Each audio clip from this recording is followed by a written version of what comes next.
सनातन शिक्षा पद्धति ऐसी थी महाराज कि जहां पढ़ाई लिखाई की बहुत आवश्यकता नहीं होती थी। इतना सीरियस नहीं तुमको आगे जाना है, 35% लाना है, 95% लाना है, बल्कि वो ऐसा होता था कि वहां गुरु शिष्य मिलकर के आनंदित जीवन जीते हुए शिष्य कब गुरु बन जाता था उसको पता नहीं चलता था। गुरु की सन्निधि सनातन विश्वविद्यालय हम बनाएंगे कब, जब सम्मान मिलेगा तब।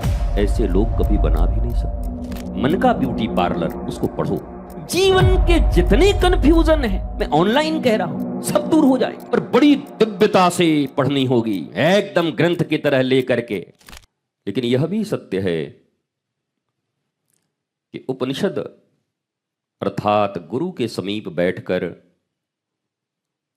श्रवण किए बिना, आत्म मीमांसा किए बिना सत्संग का और दूसरा कोई मार्ग भी नहीं है। साधना के पथ पर जब साधक उन्नति को प्राप्त होता है, तब उसकी मौन भी उसकी साधना होती है। तब उसका शयन भी, उसका भोजन प्रसाद भी, स्नान भी, उसके श्वास भी सत्संग होते हैं। पर ये ऊंची अवस्था है।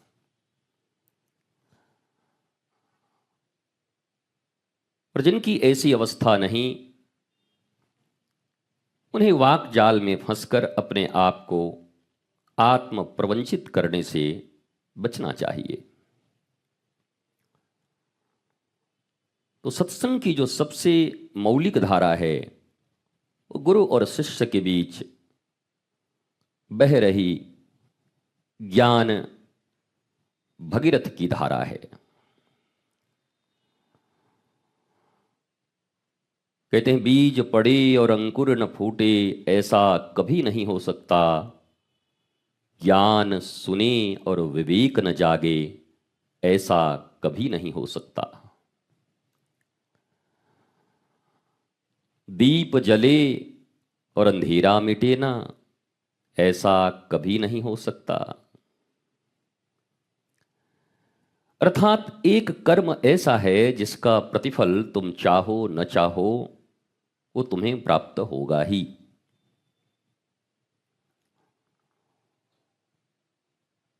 किसी ने आग में, अग्नि में अपने हाथ को डाल दिया, अब तुम चाहो न चाहो हाथ जलेगा, क्योंकि उसका वो प्रतिफल है, उसकी वो शक्ति है, उसकी वो ऊर्जा है। वैसे ही संत, धाम, नाम, गुरु और सत्संग की सन्निधि में बैठने वाले लोग चाहें न चाहें, पर जीवन पर सार्थक और रचनात्मक और धनात्मक प्रभाव पड़ने ही पड़ने हैं। तुम नहीं चाहोगे तब भी पड़ जाएगा। अजामिल नहीं चाहते थे फिर सुधरना, पर संतों की संगति में ऐसा श्रवण हुआ और पुत्र का नाम ऐसा कुछ मिला कि नारायण नारायण नारायण नारायण। पुत्र के ब्याज में नाम लेते हुए भी नारायण की कृपा हो गई। क्योंकि वस्तु शक्ति ज्ञान की अपेक्षा नहीं करती। किसी वस्तु में कोई शक्ति है और तुम्हें उसके संबंध में ज्ञान है कि नहीं है, उससे उसको कोई प्रभाव नहीं पड़ता। कोई पीतल को सोना समझ ले, तब उससे पीतल सोना थोड़ी हो जाएगा। उसकी शक्ति पीतल की ही है। और कोई सोना को पीतल कह दे तो तुम्हारे कह देने से पीतल भी नहीं होता है। अर्थात वस्तु की जो शक्ति है वो ज्ञान की अपेक्षा नहीं करती। तुम्हें ज्ञान हो न हो, उसकी शक्ति स्थिर है। ऐसे ही परमात्मा का शक्ति, ईश्वर का शक्ति, गुरु की शक्ति सत्य की शक्ति, साधना की शक्ति, तपस्या की शक्ति, ये स्थिर है। तुम्हारे पास ज्ञान हो न हो, इससे उस शक्ति पर कोई असर नहीं पड़ता। ठीक वैसे ही जैसे कोई लंदन नहीं गया हो और न देखा हो और न जाना हो न पढ़ा हो, कोई कहे लंदन एक देश है, हाँ बेकार बात है, हमारे गांव को छोड़ के कहीं कुछ है ही नहीं। इसका अर्थ ये नहीं कि लंदन नहीं है, वो उसके ज्ञान में नहीं है, पर उससे लंदन के अस्तित्व पर कोई प्रभाव नहीं है। ऐसे ही सत्संग की महिमा भगवान श्री राम, भगवान श्री कृष्ण और शिवजी तो सत्संग के भावधारा को प्रकट करने वाले आदि देवता हैं, महादेव हैं। जितनी भी कथा सुनानी हो और सुननी हो, शिवजी सबसे आगे रहते हैं। कथा मतलब ज्ञान, कथा मतलब वो झाड़ू जो समस्त विकारों से तुम्हें मुक्त करके और तुम्हारे हृदय को सजाती नहीं है, क्योंकि तुम ऑलरेडी सजे हुए हो। ईश्वर अंश जीव अविनाशी, चैतन्य अमल सहज सुख राशि। इसलिए कोई तुम्हें सजा नहीं सकता भीतर से, तुम सजे हुए ही हो। बस उसके ऊपर जो धूल पड़े हैं, जो कीचड़ पड़े हैं, अज्ञान के, मोह के, क्रोध के, लोभ के, ईर्ष्या के, तृष्णा के, ऐष्णा के, वासना के, यह सत्संग उसे धीरे धीरे धीरे धीरे परिष्कृत कर देती है, संस्कृत कर देती है, संस्कारित कर देती है, और फिर तुम्हारा सहज रूप प्रकटित होकर आनंद भवन में, आनंद सागर में तुम्हें डुबो देता है। कुछ बाहर से नहीं आता है, सब है, बस सफाई जरूरी है। वो पत्थर में जैसे एक छेनी और हथौड़ी लेकर के कोई एक सुंदर आकृति को प्रदान कर देता है, तो पत्थर में तो वो है ही, किसी ने बना दिया।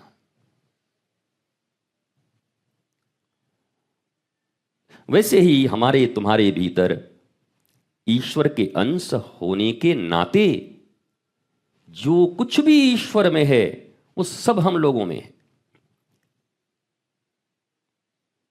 परंतु माया का दुष्प्रभाव, अब माया शब्द भी ऐसा महाराज खिलौना हो गया है घर घर में।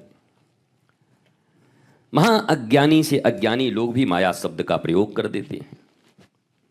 महा लंपट आदमी भी माया का प्रयोग करता है। जिसको कुछ भी नहीं आता, महालंपट है, वो भी कहेगा माया है।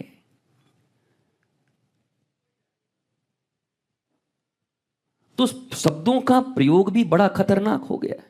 गीता के उस सार की तरह दुकान में लगाकर रख दिए हैं, क्या लेकर आए हो और क्या लेकर जाओगे। अब ग्राहक का पूरा जेब काट रहे हैं, एक पैसा ग्राहक के पास न रहने पाए, खींच ले वो। पर लिखा कितना सुंदर है, क्या लेकर आए हो और क्या लेकर जाओगे। मानो वो ग्राहक को कह रहा है कि काहे को बिना मतलब के अपने पॉकेट में रखे हुए हो, सब यहीं चढ़ा जाओ, मुक्त हो जाओ इससे। अब ये लोग भी गीता की बात करते हैं। माया और मोह में डूबे हुए लोग भी गीता की चर्चा करते हैं। भगवत कथा, राम कथा, ताल तंबूरा लेके भी लोग कह रहे हैं, और भगवत कथा और राम कथा कोई ज्ञानारूढ़ संत भी कह रहे हैं। कथा तो वही है, पर क्या कथा का अर्थ भी वही मिलेगा तुम्हें? कहते हैं कभी कभी, नहीं जी भगवान का कथा तो कथा है, कोई कहे। अरे कैसे कोई कहे? मरे हुए कुत्ते की खोपड़ी में गंगा जल दे में पीवे को, पियोगे? अरे गंगा जल है, पवित्र है, पियो, ढकेलो। अरे महाराज जी आप गड़बड़ हो गए हैं लग रहा है, ये कुत्ता का खोपड़ी अभी मरा हुआ, इसको इसमें हम पानी पिए? गंगा गंगा जल है, पी लो।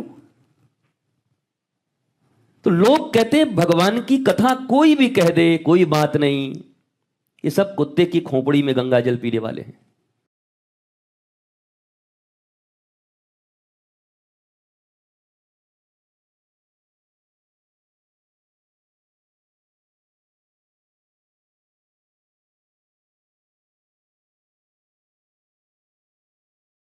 कोई गायब कर देते हैं लोग, कहीं इसमें हम पकड़ ना आ जाए।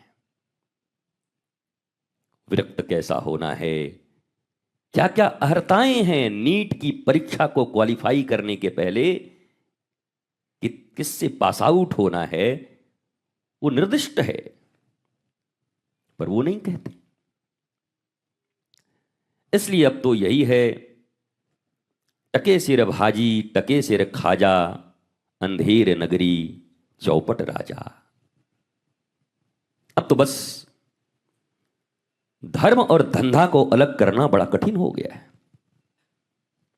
धंधा बुरा नहीं, काम धंधे, धंधे तो कबीर के पास भी हैं, वो भी कपड़ा बनाते हैं, बुनते हैं, बाजार में बेचते हैं। धंधा बुरा होता तो क्यों करते कबीर, नामदेव क्यों करते? कपड़े को रंगते, रंगरेज हैं। सौथा माली फूल की खेती करके फूल बेचते हैं। गोरा कुम्हार घड़े सकोरे ये सब बेचते हैं। उस समय चिल्लम नहीं होता होगा मेरे ख्याल से, और होता होगा तो वो तो बनाते नहीं होंगे, वो बेचते हैं। तो धंधा तो उनके पास भी है। जनाबाई भी कंडे बनाती हैं, बेच देती हैं। पर इन्हें आज भी याद रखा गया है, और आज भी इनके चरणों को स्पर्श करके अपने भीतर में भक्ति वर्धन का हम स्वप्न देखते हैं। पर तुम्हारे धंधे तो बड़े नापाक हैं। तुम धंधा तो छोड़ो, धंधा को धर्मयुक्त बना देना। मैं रोज कहता हूं एक बार, क्योंकि इस दुनिया में 99.99% लोग धंधेबाज ही हैं। तो धंधेबाजों से जब भी बात करो तो धंधे की बात पहले करो, उसमें ज्यादा इंटरेस्ट लेंगे वो।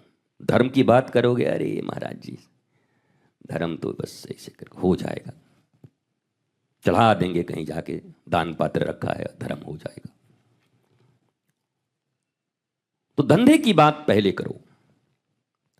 अपने धंधे को, अपने कर्म को धर्मयुक्त बना लेना, यही आध्यात्म है। बड़ा सहज है, कोई कठिनाई नहीं है। पर धर्म को भी धंधा के रूप में प्रयुक्त कर देना,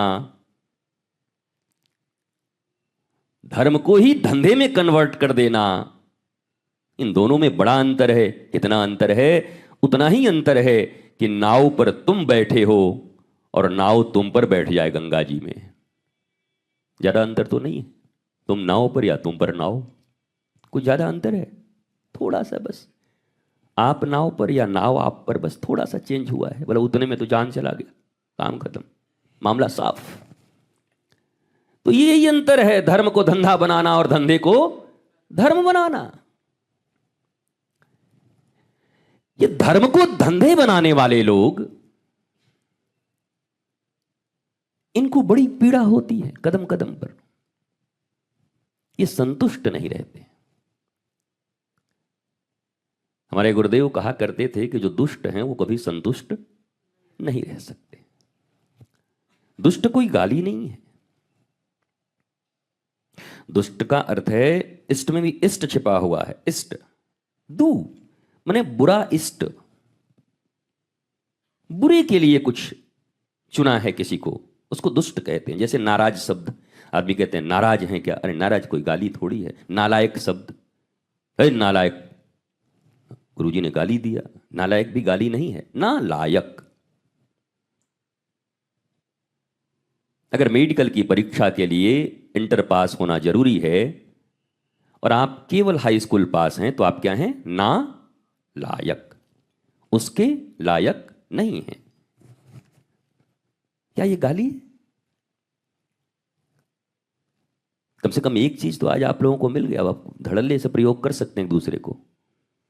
कोई बिजली में जबरदस्ती हाथ डाले, बोला आप नालायक हैं बिजली के लिए, इसके लायक नहीं है आप, करंट मार देगा, उलट जाएंगे आप, तो आप नालायक हैं। ये नालायक शब्द ही किसी को कह दो तो घुरना आ जाता है। हालांकि मामला ऐसा है कि 99.99% जगहों पर वो नालायक है। 0.1% लायक है कहां? धर्म को धंधा बना देने में। एक जगह वो भी लायक है। हाँ, एकदम दुनिया में कोई बिल्कुल 100% नालायक नहीं हो सकता। धर्म को कैसे सुंदर धंधे के रूप में प्रस्तुत कर देना है, ऐसे लोग आपको जीवन में मिलेंगे।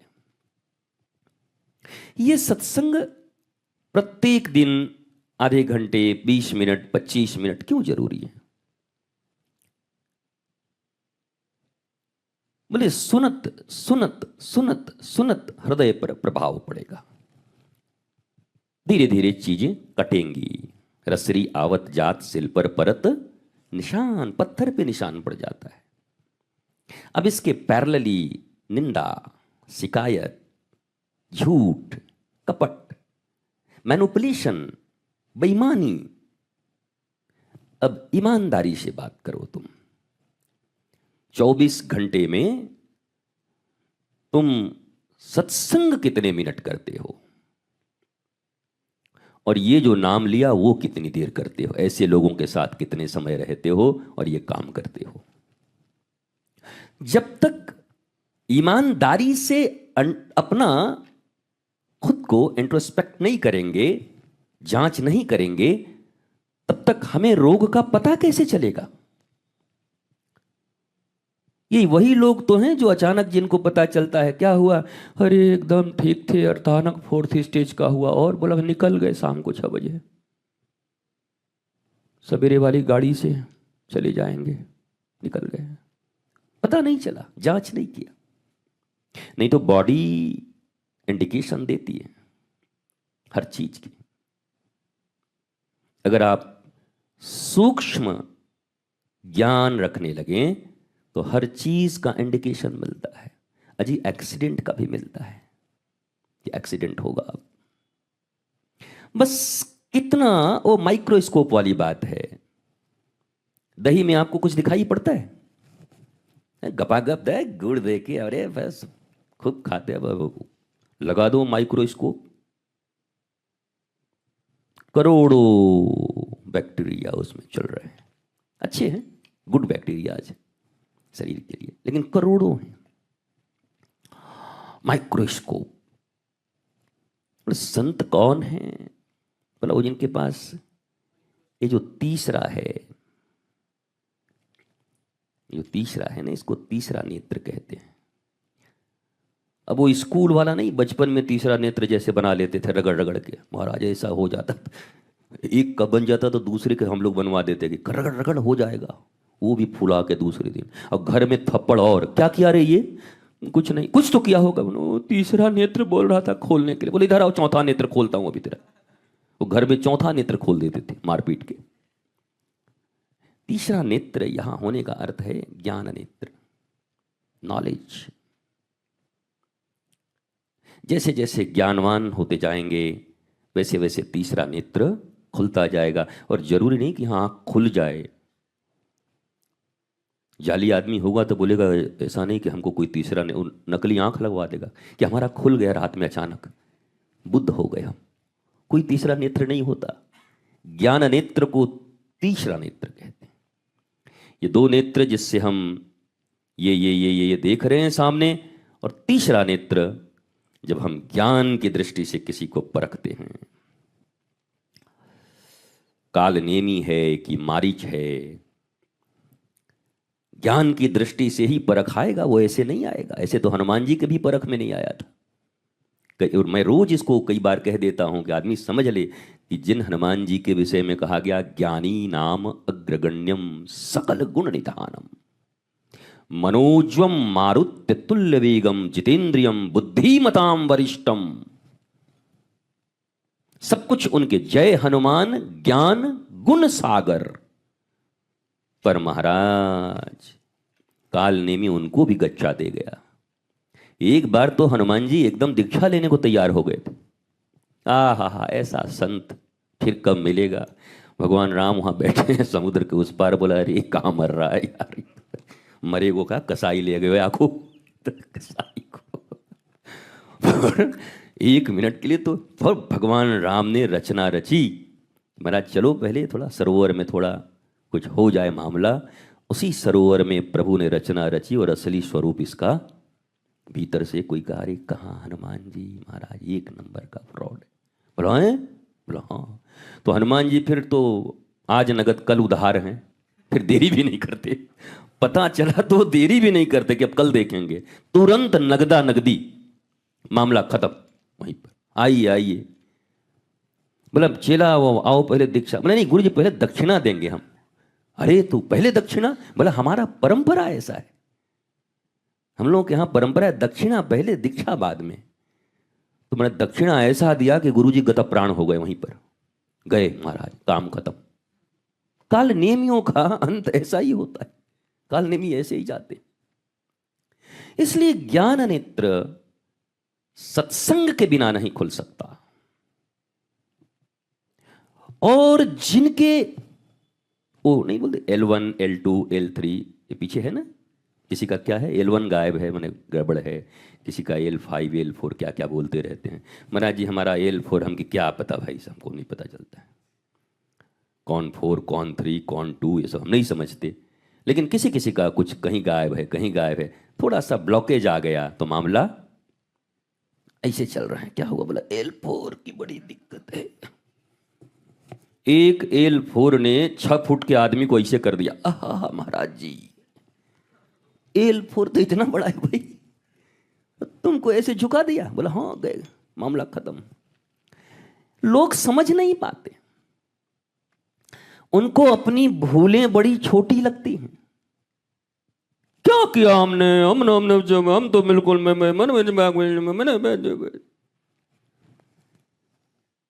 L1 खराब है तुम्हारा, ऐसे चलोगे जीवन भर। और ये कहा कि L2 और हो जाए तो सांस भी रुकने लगेगी फिर। ये छोटी सी भूल, चूंकि हम सूक्ष्म नहीं हैं और दृष्टि या तो अपनी ओर डाल लो या जगत की ओर डाल लो। नहीं समझे? जेब में 100 रुपया है, अब तय कर लो कि कहां खर्च करना है। आवश्यक वस्तुएं लानी हैं या पौआ ढकेल लेना है, यह निर्णय तुम्हारा है। तो तुम्हारे पास जो ये दृष्टि है देखने की, तुमने कहां लगाया?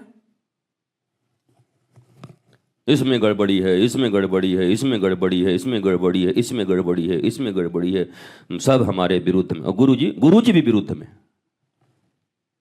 अरे तो राम जिसके विरोध में होगा उसको बचना है क्या? जब हो ही गए तो अब तुम्हारी खैर है क्या? जब वो विरुद्ध हो ही गए तब तुम बचोगे? खत्म। गुरु मतलब ज्ञान, और ज्ञान जिसके विरुद्ध हो गया अर्थात वो अज्ञानी हो गया तो अपने मौत का कारण वो स्वयं बन जाएगा, उसको कोई मारेगा थोड़ी। तो जिनके हृदय में, जिनके दुर्बुद्धि में ये भावना भरी है कि हम क्या कहें, सब दुश्मन हमारे हो गए हैं। एक गोपी है, वो कह रही है जित देखूं तित श्याममयी है। गोपी को कोई दुश्मन दिख ही नहीं रहा है। क्या कह रही है? जित देखूं तित श्याममयी है। एक ने कहा कंस बोला हमको तो उसमें भी वही नजर आते हैं महाराज। वही वो रोल कर रहे हैं। कंस को कुटवाना है इसलिए उसमें घुस गए हैं, वो बुद्धि उसकी बिगाड़ दी है। एक गोपी है, गोपायति श्री कृष्ण प्रेम इति गोपी। एक गोपी है, नारद जी जिसके विषय में कहते हैं प्रेमध्वजा। जैसे मंदिर में ऊपर कलश और कलश के ऊपर भगवान कहां है? गर्भगृह में। फिर कलश, कलश के भी ऊपर कौन है? ध्वजा। अगर प्रेम की पराकाष्ठा माना तो गोपी को कहा प्रेमध्वजा है वो। जगन्नाथ जी की तरफ से जा रहे हैं, अगर जगन्नाथ जी का दर्शन नहीं हुआ और ध्वज दर्शन हो गया तो दर्शन, मंदिर का दर्शन न हुआ किसी कारणवश, पर ध्वज दर्शन हो गया तो हमारे यहां सिद्धांत है कि भगवत दर्शन हो गए, ध्वज दर्शन हो गया। ये सब कहने से भी हमको डरते हैं। अब कल परसों यहीं कोई आश्रम में ध्वज लगा लेंगे, बाहर ही से देख के निकल जाएंगे, ध्वज दर्शन हो गया था। हाँ, ऐसे नालायक लोग महाराज। गुरु जी ध्वज दर्शन करके हम निकल गए सामने से। अरे तेरो तो यहाँ काम हतो, तू कहाँ गयो? ध्वज दर्शन करके चले गए। पर ध्वज दर्शन को भगवत दर्शन माना जाता है। पर गोपी प्रेम की ध्वजा है। क्यों? क्योंकि गोपी के भीतर में एक बड़ी खूबसूरत चीज है। क्या? जित देखूं तित श्याममयी है, श्याम तन श्याम मन, श्याम है हमारो धन। आठो याम ऊधो हमें, श्याम ही सो काम है। श्याम हिया श्याम जिया, अज श्याम बिनु नाही तिया। आंधे की सिला करी, आधार श्याम नाम है। ऊधो तुम भय बौरे, पाती लेके आए दौरे। तेरो जोग जप झगड़ा चुगली कानाफूसी अन्याय हमसे ये सब कहाँ राखूं रे उधो। मेरे तो रोम रोम श्याम है, मेरे तो रोम रोम श्याम है। गोपी ने डिनाई कर दिया उद्धव को। क्यों? बोला उद्धव तू यार विक्षेप पैदा करने आया है, हमारे लिए तो हर जगह श्याम है, हर जगह श्याम है। तू विक्षेप पैदा कर रहा है मेरे और श्याम के बीच में। यहां रोम रोम श्याम है। अब आप बताओ, जिसका दिल जला है उसको रोम रोम में क्या दिख रहा है? सारा अन्याय मेरे साथ हुआ है। सबसे बड़े अन्यायकर्ता को यही समझ में आता है कि सारा अन्याय, और सबसे बड़े प्रेमी को ये समझ में आता है कि चारों तरफ मेरी प्रेमास्पद, मेरी प्रिय ही उपस्थित हैं। दो अंतर ध्यान रख लेना। जिसको हर समय हर घड़ी शत्रुता नजर आए, हर घड़ी कुछ और नजर आए, इसका मतलब उसकी दृष्टि में उसके प्रियतम नहीं हैं, प्रियतम हट गए हैं। अब दुष्ट उसके हृदय में वास कर गया है। ये पहचान है, ये जांच है, ब्लड का जांच है ना, यही जांच है। जाइए निकलवाइए फटाफट, कल एकदम जांच आ जाएगा कितना परसेंट क्या है, कितना परसेंट क्या है। सत्संग इस प्रकार से हमारे जीवन को परिवर्तित करती है।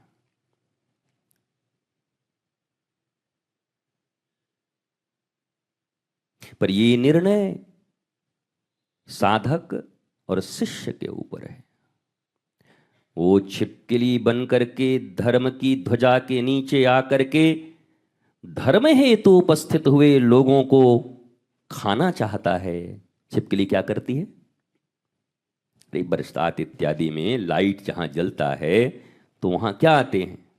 बहुत सारे कीड़े फतिंगे आते हैं। वो किसको देख के आते हैं? लाइट को। और छिपकली क्या देख के आती है?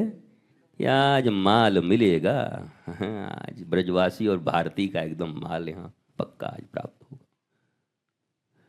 तो ज्योति ज्ञान स्वरूप गुरु हैं, परमात्मा हैं, ईश्वर हैं, आश्रम है, मंदिर है।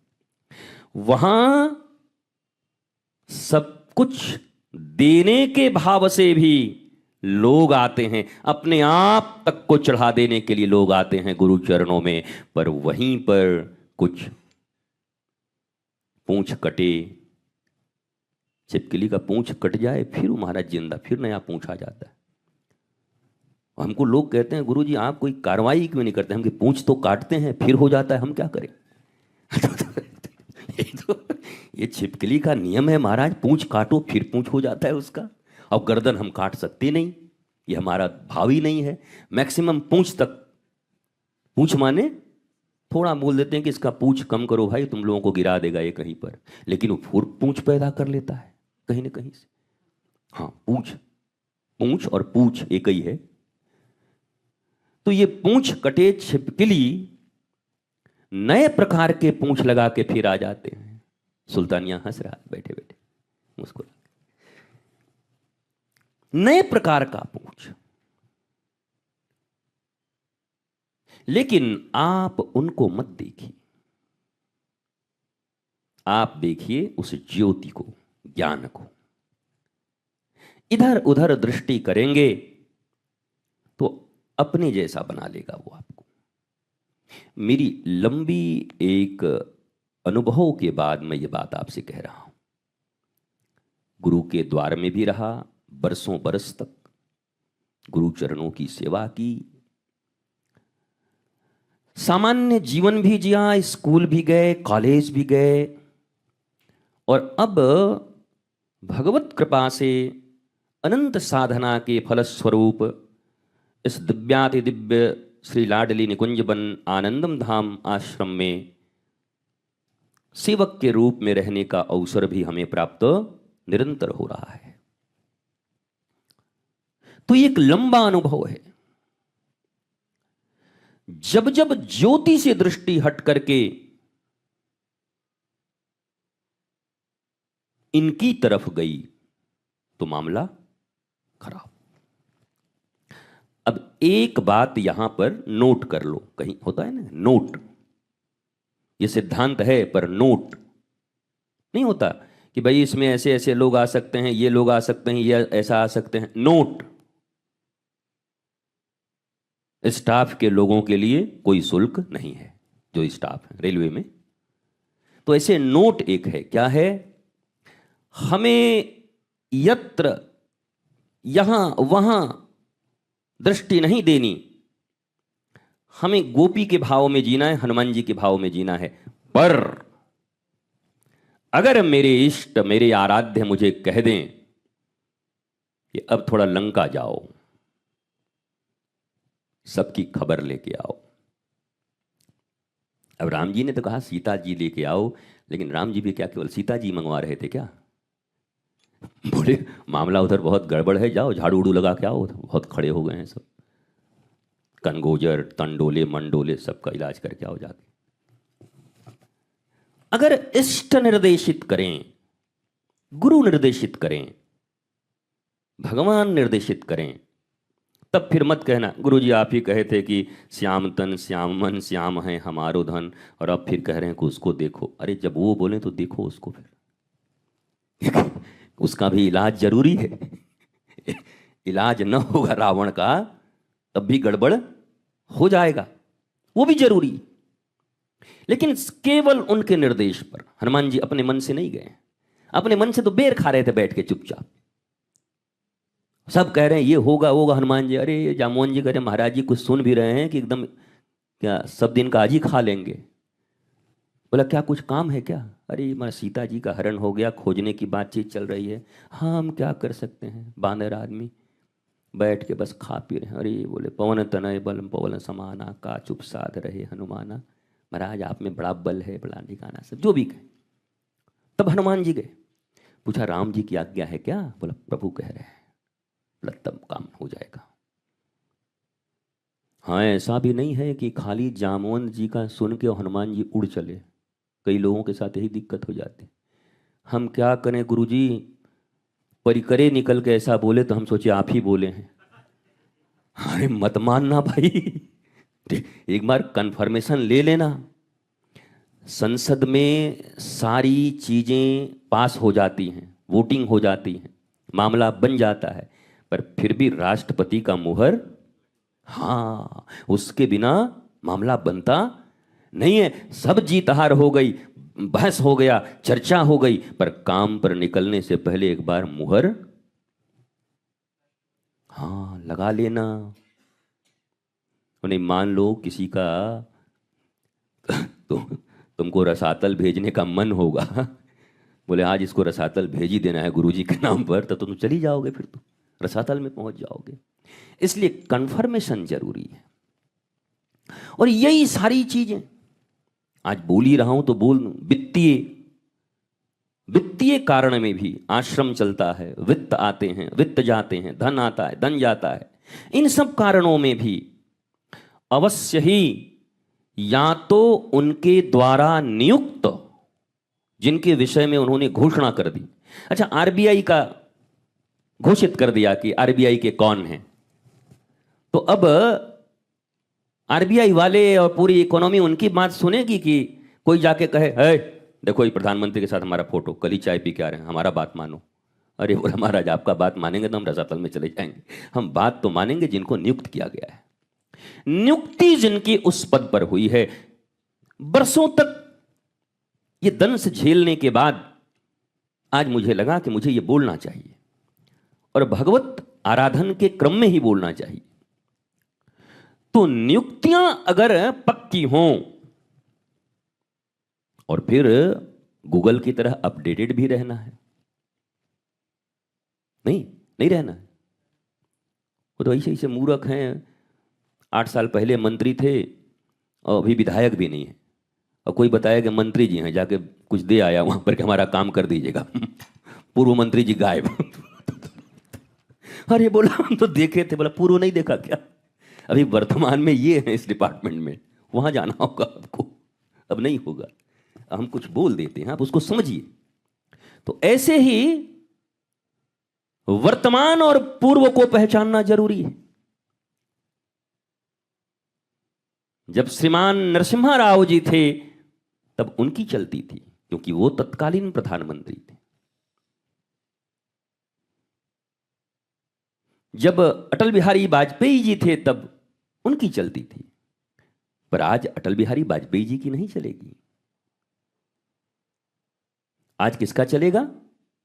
प्रधानमंत्री नरेंद्र मोदी जी का चलेगा, क्योंकि वो वर्तमान है। इतना ज्ञान तो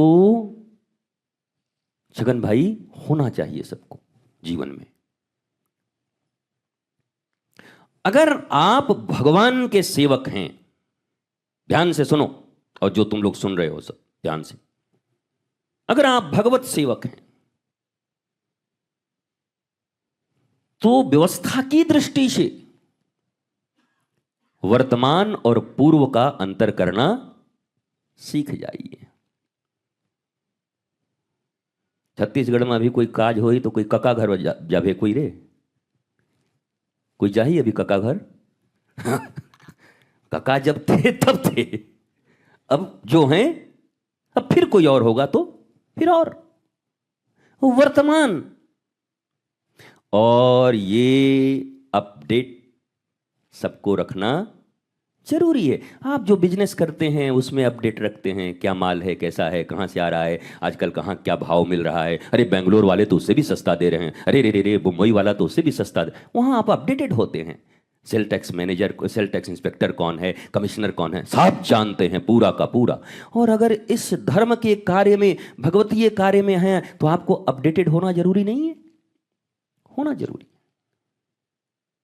इससे भगवत कार्य सुचारू रूप से चलेगा और तीव्रता से चलेगा, कहीं कोई कंफ्यूजन नहीं रहेगी, और तब मामला कंक्लूजन की ओर पहुंचेगा। जब कंफ्यूजन नहीं होगा तब कंक्लूजन होगा अच्छे तरीके से। मैं धर्म और वर्तमान जीवन, व्यवहारिक जीवन को पैरेलली ले जाते हुए आपसे कुछ निवेदित कर रहा हूं, कभी रामायण में और कभी वर्तमान में। क्योंकि रामायण की कथा हम सुनते ही इसलिए है कि हमारा वर्तमान ठीक हो जाए। अगर रामायण सुनने से वर्तमान ठीक न हो तो क्या सुने? महाभारत की कथाओं को सुन करके, पात्रों का चरित्र चित्रण करके, विवेचना करके, मीमांसा करके, अगर हमारा वर्तमान जीवन में हमें कोई सूत्र नहीं मिल रहा है तो क्या मतलब पढ़ने का फिर? कोई वो नियम थोड़ी है कि नियम पूरा दीजिएगा कि 108 बार हनुमान चालीसा पढ़ लीजिए नियम से। और आज तक खुद ही एक हनुमान चालीसा का एक भी दोहे का अर्थ पता नहीं है। पर कितने दिन से बोला, महाराज जी हम 20 साल से 108 बार पढ़ते हैं। पढ़ो तो बस वही वही वंदे भारत एक्सप्रेस की तरह। एक चावल, 2 चावल, 3 चावल, चावले गिनते रह गए, सलाई की वो माचिस की कांटी गिनते, तिल्ली गिनते रह गए, पर एक बार भी इत्मीनान से नहीं पढ़ा जय हनुमान ज्ञान गुण सागर जय कपीस तिहु लोक उजागर। जीव, ब्रह्म और माया, ये 3 लोक हैं, तीनों उजागर। अब एक एक लाइन पढ़ेंगे हनुमान चालीसा का, ओ हो, ऐसा सूत्र प्राप्त होगा, ऐसा आपको लगेगा हे भगवान, बचपन से पढ़ते पढ़ते जवानी चली गई, बुढ़ापा आ गया, पर सूत्र नहीं मिला। और इसी दौरान मुझे याद आ गया, तो इसी सुंदरकांड हनुमान चालीसा पर एक बड़ी सुंदर पुस्तिका ग्रंथ लिखी गई, मन का ब्यूटी पार्लर, उसको पढ़ो। जीवन के जितने कंफ्यूजन हैं, मैं ऑनलाइन कह रहा हूं, सब दूर हो जाएंगे। पर बड़ी दिव्यता से पढ़नी होगी, एकदम ग्रंथ की तरह लेकर के। घबरा के मत पढ़ो, रोज एक एक पन्ने पढ़ो और मीमांसा करो, और फिर देखो क्या होता है जीवन में। वो अमेजन या कहां पे कहीं मिलता है, ये सब बोलते समय मेरे को लगता है जैसे मैं कोई बेचने उचने का धंधा कर रहा हूं। ये सब भी ठीक नहीं लगता, इसीलिए मैं बोलता नहीं। लेकिन वो पुस्तक कहीं से मिले तो इसको पढ़ो। मैनेजमेंट के मास्टर हो जाएंगे जीवन के आप। हर प्रकार का मैनेजमेंट, पारिवारिक मैनेजमेंट और ऑफिशियल मैनेजमेंट, हर प्रकार आंतरिक मैनेजमेंट आप मास्टर हो जाएंगे, पक्का हो जाएंगे, अगर ध्यान से पढ़ लिया तो। मुझे विश्वास नहीं है कि श्री आनंदम धाम के जितने भी लोग होंगे वो कभी ध्यान से उसको पढ़े भी होंगे। बाहर के लोग पढ़े, विदेशों में पढ़े हैं लोग, यहां के लोगों को समय कहां है? यहां तो बस यही समय, ये महाराज जी बहुत गलत काम कर रहा है, बताइए इसको, तो ये देखिए, ये कर दे, ये इसको मत, ये मान बचा, हमारे साथ ऐसा हो गया, हमको ऐसे, इसी से फुर्सत नहीं। वो किताब कह रहा है भैया हमको ही पढ़ ले, जिंदगी ठीक हो जाएगी, ग्रंथों में। तो आज थोड़ी मौज आ गई इसलिए ज्यादा बोल दिया। 20 मिनट प्रत्येक दिन ठाकुर जी की सेवा करते हैं, और श्रोता ठाकुर जी ही हैं। और ये धाम है, जिस धाम में हम रहते हैं, जिस भूमि पर रहते हैं ब्रज की, तो यही ये सेवा है उनकी कि ब्रज रेणु को भगवान की कथा, भगवान का नाम थोड़ा रोज श्रवण करा दें। तो ये ब्रज रेणु की सेवा है। आप निराश मत होइएगा, नाराज मत होइएगा कि तो हमारे लिए नहीं था क्या? आपके लिए बिल्कुल नहीं था। हाँ, आप कंफ्यूजन में मत रहिएगा कि आपके लिए कहा गया। कई लोग इसी में एकदम मुंह लंबा हो गया हुआ कि सब हमारे लिए बोला जा रहा है। अरे हमको कोई पागल कुत्ता काटा है कि आपके लिए बोलेंगे? ये सब भगवत सेवा है। प्रतिदिन भगवान को आधे घंटे 45 मिनट, जितना बुद्धि है, जो विवेक उन्होंने दिया है, उससे उनकी कथा सेवा कर देते हैं। सेवा कथा रसमहो नितराम पिबत्वम। श्रीमद् भागवत कहता है सेवा कथा रसमहो नितराम पिबत्वम।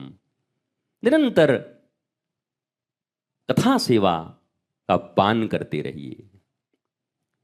आप सब प्रसन्न रहिए। सनातन विश्वविद्यालय एक ऐसे ही सत्संग का केंद्र है। छोड़ो पढ़ाई लिखाई बहुत हो गया। बचपन से 1.5-2 साल का बच्चा हुआ और गधे की तरह बस्ता लाद के और भेज दिए, वे पढ़ो वो पढ़ो, इतना नंबर लाओ, उससे आगे जाओ। बंद करो, ये सब बेकार है। पढ़ाई शब्द को हटाओ, पढ़ाई लिखाई ये सब कहाँ करो? बोला सनातन गुरुकुलम में जा रहे हैं। क्यों? बोला आज सत्संग होगा, उत्सव होगा। सनातन शिक्षा पद्धति ऐसी थी महाराज कि जहां पढ़ाई लिखाई की बहुत आवश्यकता नहीं होती थी, इतना सीरियस नहीं तुमको आगे जाना है, 35% लाना है, 95% लाना है, बल्कि वो ऐसा होता था कि वहां गुरु शिष्य मिलकर के आनंदित जीवन जीते हुए शिष्य कब गुरु बन जाता था उसको पता नहीं चलता था। गुरु की सन्निधि, कोई प्रेशर नहीं, प्रतियोगिता नहीं। ये मैकोले ने बड्डा धार कर दिया हम लोगों का। ऐसी शिक्षा व्यवस्था लाद दी हम लोगों के ऊपर कि हम बर्बाद हो गए पूरी। तो ऐसा ही सनातन विश्वविद्यालय और सनातन गुरुकुलम का निर्माण हो रहा है। और मेरा करबद्ध निवेदन है आप सबों से कि आप सब इस सनातन विश्वविद्यालय के निर्माण में अपना सहयोग न दें। रोज मैं यही कह रहा हूं, दोगे तो हम ढीले पड़ जाएंगे, अब तुम न दोगे तो रोज मैं कमर कस के और तैयार हो रहा हूं कि भाई मुझे बनाना है। इसलिए आप बस तैयारी रखें कि माल बढ़िया बन गया तो अपने बाल बच्चों को भेज देना, पढ़ लेंगे इतनी। और ये बोलना क्या है, माल खाली बढ़िया हो फिर तुमको बोलना पड़ेगा। वो पुराने संबंध तुम निकालोगे। गुरुजी आपको याद है 1984 से आपके साथ हम हैं हमारा नहीं होगा बचवा का तो किसका होगा इसमें बताइए। कैम्ब्रिज से भी बड़ा विश्वविद्यालय बन गया गुरुजी अब, फिर तो संबंध पे मत पूछो। तो आप उसी के लिए रहें, संबंध निकालेंगे। सनातन विश्वविद्यालय में सबसे बड़ी सेवा और सबसे बड़ा सहयोग है कि आप सहयोग न करें, क्योंकि आप सहयोग करेंगे तो सम्मान खोजेंगे। अब याद करो, एक अकेला जीव कितनों को सम्मान देगा। सम्मान देते देते सामान गायब हो जाएगा हमारा भीतर का। हर आदमी पूंछ पर खड़ा होता है, सम्मान चाहिए। सनातन विश्वविद्यालय हम बनाएंगे कब? जब सम्मान मिलेगा तब। ऐसे लोग कभी बना भी नहीं सकते। जो सम्मान के भूखे लोग हैं वो सनातन विश्वविद्यालय नहीं बना सकते, बल्कि इस विश्वविद्यालय को तो वो बनाएगा कि गुरु करे अपमान तो बढ़े शिष्य का मान, और ताड़न पीड़न भर्त्सना से हो ज्ञान अभियान। ये दंश हमने बहुत वर्षों तक झेला है, और अब जाके देखो, दुनिया में कोई भी हो, तुम गुरु हो चेला हो, जीवन के अंतिम क्षण तक विद्यार्थी ही रहोगे। कुछ ना कुछ नया सीखना है रोज। तो अब अंतर यही है कि जो सीखते हैं और अपना लेते हैं उनको ही श्रेष्ठ शिष्य या गुरु कहते, और जो सुनते भी रहें पर अपनाना कुछ नहीं है, वही सब रावण दुर्योधन के वंशज हैं ये लोग। ये कभी नहीं सुनने वाले हैं। तो हमारा ये अनुभव है महाराज, एक अभी कुछ ही दिन पहले वीडियो आई है, शायद मैंने भी सुना है, एक ध्रुव, एक प्रहलाद, एक सबरी, एक सहजो, एक आरुणि, एक उपमन्यु काफी है। दूसरे की भी जरूरत नहीं है। एक मिल गया। ठाकुर रामकृष्ण परमहंस को 1 करोड़ मिले थे क्या? थे तो बहुत, पर जाके न्यूयॉर्क में स्वामी विवेकानंद ने जो धर्म की ध्वजा गाड़ी महाराज, जो महाराज। और फोटोग्राफर ने तो कमाल कर दिया, कहा कि आप अकेले नहीं थे, पीछे कोई खड़ा था। बोला कौन? हमारे पीछे कौन रहेगा? फोटो तक में कैच कर लिया। और तब ठाकुर शरीर में नहीं थे, और विवेकानंद तब रोए जब देखे वो बोल रहे थे, तो उनके पीछे ऐसे हाथ करके ठाकुर रामकृष्ण परमहंस ऐसे खड़े थे। गुरु खड़े थे। गुरु शरीर में न रहते हुए भी रह सकता है, तभी तो गुरु है। गुरु घंटाल है तो शरीर में रहते हुए भी नहीं रह सकता। दोनों बात है, दोनों समझ लेना चाहिए। तो इस भावना से आगे बढ़िए, आह्लादित रहिए, प्रसन्न रहिए अपने लिए। अभी किसी दिन एक छगन के पास किसी कोई फ़ोन वोन आया था, बोला हम आपका ऐसे सेवा करेंगे, इसके सेवा करेंगे, फलाना करेंगे। वो कहा भाई हमारी नहीं, अपने संतानों की और सनातन की सेवा करो। सनातन विश्वविद्यालय बने या सनातन का कोई कार्य हो तो आप सनातन के ऊपर एहसान थोड़ी कर रहे हो, धर्म के ऊपर एहसान थोड़ी कर रहे हो। बांग्लादेश की तरह कुटाई पिटाई तुम्हारी न हो, बर्बाद न कर दिए जाओ, चीर फाड़ न दिए जाओ, तुम्हारी संतानों के दुर्गति न कर दिए जाएं तुम्हारे सामने, इसके लिए तुम कर रहे हो। अब इसमें सम्मान कहां खोज रहे हो? जिसका कोई नहीं वो तुम्हारे लिए खड़ा है। आगे नाथ न पीछे पगहा, धूर में जैसे लोटे। अब हम आगे क्या कहें, गधा शब्द हम कैसे बोले बताओ, ये ठीक भी नहीं है। तो सम्मान तो उनको खोजना चाहिए कि आगे पीछे कोई नहीं है, फिर भी वो सनातन के लिए दौड़ रहे हैं, काम कर रहे हैं, राष्ट्र के लिए कर रहे हैं, तुम्हारे बालकों के लिए कर रहे हैं। इसलिए सम्मान की अपेक्षा मत रखो। अब मजे की बात है, इस प्रकृति में एक सिद्धांत कह के विश्राम दे देता हूं, जिसको बहुत चाहोगे उसी से विरह होगा, और एक साधे सब सधे, सब साधे सब जाए।